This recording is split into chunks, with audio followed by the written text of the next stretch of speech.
Hi friends, എല്ലാവർക്കും പുതിയൊരു വീഡിയോയിലേക്ക് സ്വാഗതം. ഞാനിന്നിവിടെ അപ്പത്തിൻ്റെ കൂടെയും ഇടിയപ്പത്തിൻ്റെ കൂടെയും ചപ്പാത്തിയുടെ കൂടെയൊക്കെ കഴിക്കാൻ പറ്റിയ അടിപൊളി ഒരു ചിക്കൻ സ്റ്റൂവിൻ്റെ റെസിപ്പിയുമായിട്ടാണ് വന്നിരിക്കുന്നത്. വളരെ എളുപ്പത്തിൽ തന്നെ നമുക്ക് ചിക്കൻ സ്റ്റൂ തയ്യാറാക്കിയെടുക്കാം. അപ്പോൾ എല്ലാവരും വീഡിയോ ഒന്ന് കണ്ട് സപ്പോർട്ട് ചെയ്യണേ. അതിനായിട്ട് ആദ്യമേ തന്നെ നമുക്കൊരു പാത്രം അടുപ്പത്തേക്ക് വെച്ച് കൊടുക്കാം. അതിലേക്ക് കുറച്ച് വെളിച്ചെണ്ണ ഒഴിച്ച് കൊടുക്കാം. അതിനുശേഷം നമ്മൾ ഗ്രാമ്പൂ, ഏലക്ക, കറുവപ്പട്ട ഇതെല്ലാം ഇട്ട് കൊടുക്കുന്നുണ്ട്. അത് നന്നായിട്ടൊന്ന് ചൂടായി വരട്ടെ. ഇതെല്ലാം നമുക്ക് ചിക്കൻ എത്ര എടുക്കുന്നു അതിനാവശ്യമായിട്ടുള്ളത് ഇട്ട് കൊടുക്കാം. ഏലക്ക മാത്രം നമ്മൾ ചെറുതായിട്ടൊന്ന് തോട് പൊട്ടിച്ചിട്ട് കൊടുക്കാം, എങ്കിലേ അതിൻ്റെ ഫ്ലേവർ എല്ലാം കിട്ടുകയുള്ളൂ. അതിലേക്ക് നമുക്കിനി അരിഞ്ഞു വെച്ചിരിക്കുന്ന ഇഞ്ചി, വെളുത്തുള്ളി, പച്ചമുളക് ഇതിട്ട് കൊടുത്ത് നമുക്കൊന്ന് ഇളക്കി കൊടുക്കാം. ഇനി ഇത് ഒരു 10-15 മിനിറ്റ് ഒന്ന് ഇളക്കി കൊടുക്കാം. പച്ചമുളക് എടുക്കുമ്പോൾ നമ്മുടെ എരിവിനാവശ്യമായിട്ടും പച്ചമുളകിന് എത്ര എരിവുണ്ടോ അതിനനുസരിച്ച് ഇട്ട് കൊടുക്കാം. അതൊന്ന് ഇളക്കിയതിന് ശേഷം നമ്മൾ ചെറുതായിട്ട് അരിഞ്ഞു വെച്ചിരിക്കുന്ന സവാള അതിലേക്ക് ഇട്ട് കൊടുക്കുകയാണ്. ഇനി നമുക്ക് സവാളയിലേക്ക് ആവശ്യമായിട്ടുള്ള പച്ചമുളക് ഇട്ട് കൊടുക്കാം. അതിനുശേഷം നന്നായിട്ടൊന്ന് ഇളക്കി കൊടുക്കാം. സവാള ഒന്ന് വെന്ത് വരുന്നത് വരെ മാത്രം ഇളക്കി കൊടുത്താൽ മതി. അത് ബ്രൗൺ നിറമൊന്നും ആകാൻ നിൽക്കേണ്ട. ഇത് വഴറ്റി കൊടുക്കുന്ന സമയത്ത് ലോ ഫ്ലെയിമിലിട്ട് വഴറ്റി കൊടുത്താൽ മതി. ഒരുപാട് ഹൈ ഫ്ലെയിമിലിട്ടാൽ നമ്മുടെ ഉള്ളിയൊക്കെ കരിഞ്ഞു പോകാനുള്ള സാധ്യതയുണ്ട്. അതുകൊണ്ട് ലോ ഫ്ലെയിമിലിട്ട് മാത്രം വഴറ്റിയെടുത്താൽ മതി.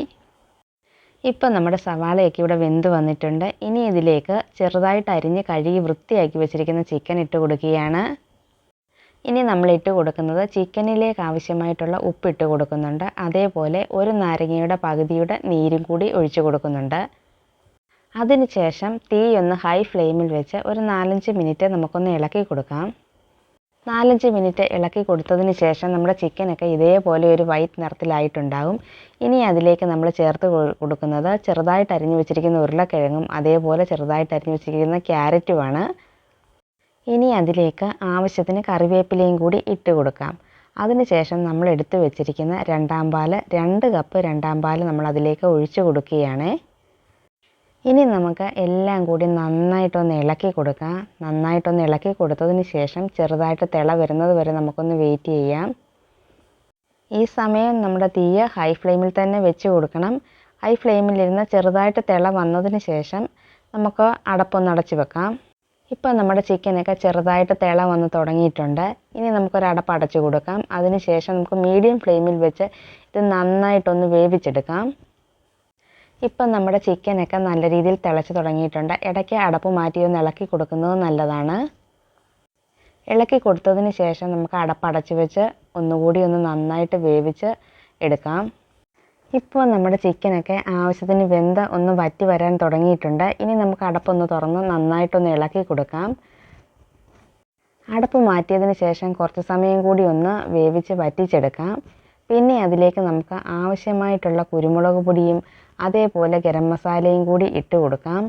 കുരുമുളക് പൊടി എരിവിന് ആവശ്യമായത് ഇട്ട് കൊടുക്കാം. നമ്മൾ ഇതിലേക്ക് വേറെ പൊടികളൊന്നും ഇടുന്നില്ല. മുളക് പൊടി ഒന്നും ഇടാത്തത് കൊണ്ട് തന്നെ കുരുമുളകിൻ്റെയും പച്ചമുളകിൻ്റെയും എരിവാണ് ഇതിനുള്ളത്. അപ്പം കുരുമുളക് പൊടി ആവശ്യത്തിന് ഇട്ട് കൊടുക്കാം. പിന്നെ അതേപോലെ ഇട്ട് കൊടുക്കുന്നത് ഗരം മസാലയാണ്. നമ്മുടെ വീട്ടിൽ തന്നെ പൊടിച്ചെടുത്ത ഗരം മസാലയാണ്.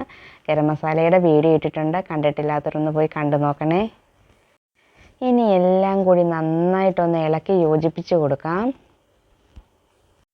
നമ്മൾ കറിയിലേക്ക് ഇട്ട് കൊടുത്തിട്ടുള്ള ഉരുളക്കിഴങ്ങൊക്കെ ഇതേപോലെ ഒന്ന് ഉടച്ച് കൊടുക്കാം. ഒന്ന് ഉടച്ച് കൊടുത്തതിന് ശേഷം നമുക്കത് കറിയിലേക്ക് ഒന്ന് നന്നായിട്ട് മിക്സ് ചെയ്ത് കൊടുക്കാം.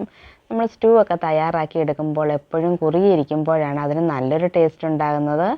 അപ്പം നമ്മൾ ഉരുളക്കിഴങ്ങ് ഇതേപോലെ ഉടച്ച് കൊടുക്കുകയാണെങ്കിൽ നന്നായിട്ട് കുറുകിയിരിക്കും, നല്ലൊരു ടേസ്റ്റും ഉണ്ടാകും.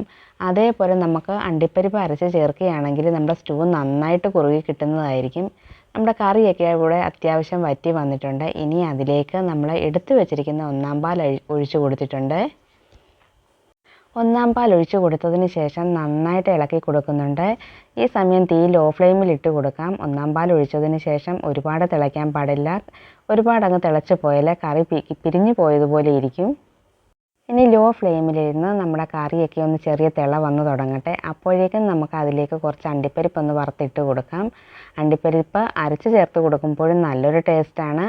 അപ്പം നമ്മുടെ അണ്ടിപ്പരിപ്പ് വറുത്തിട്ട് കൊടുക്കാം. നമ്മുടെ കറിയൊക്കെ ഇവിടെ ചെറിയ രീതിയിൽ തിള വന്ന് തുടങ്ങിയിട്ടുണ്ട്. ഞാൻ വറുത്തെടുത്തിട്ടുള്ള അണ്ടിപ്പരിപ്പ് അതിലേക്ക് ഇട്ട് കൊടുക്കുകയാണ്.